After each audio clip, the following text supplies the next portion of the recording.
Setelah taubat hati mulai sadar, ia mulai merasa bahwa dunia yang selama ini dikejar ternyata tidak pernah benar-benar mengenyangkan jiwa.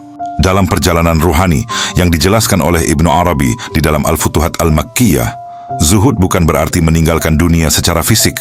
Zuhud adalah memindahkan dunia dari dalam hati menjadi hanya di dalam genggaman.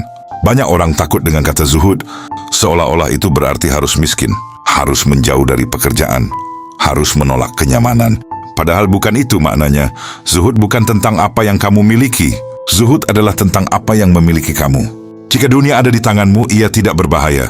Tapi jika dunia ada di hatimu, ia bisa menguasaimu. Seorang yang zuhud bisa saja kaya, bisa saja memiliki usaha, bisa saja hidup nyaman. Namun hatinya tidak bergantung. Ketika diberi, ia bersyukur. Ketika diambil, ia tenang. Karena ia tahu yang memberi dan yang mengambil adalah Allah. Ibnu Arabi mengisyaratkan bahwa zuhud adalah kebebasan. Kebebasan dari keterikatan. Selama hati masih terikat pada pujian, ia belum merdeka. Selama hati masih takut kehilangan dunia, ia belum tenang. Zuhud adalah saat engkau berkata dalam hati, "Ya Allah, jika engkau ada, aku cukup." Saudaraku, cobalah bertanya pada diri sendiri, apa yang paling membuatku takut kehilangan? Apa yang paling membuatku gelisah jika ia pergi? Disitulah letak keterikatan. Dan perjalanan ruhani bukan tentang membenci dunia, tetapi tentang memposisikan dunia pada tempatnya. Dunia adalah jalan, bukan tujuan. Ia adalah sarana untuk mengenal Allah, bukan sesuatu yang menyainginya di dalam hati. Zuhud membuat hati ringan.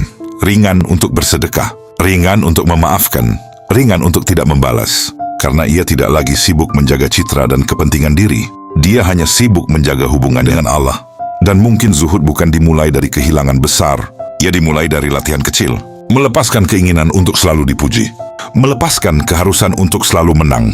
Melepaskan kebiasaan membandingkan diri. Pelan-pelan dunia turun dari singgasana hati.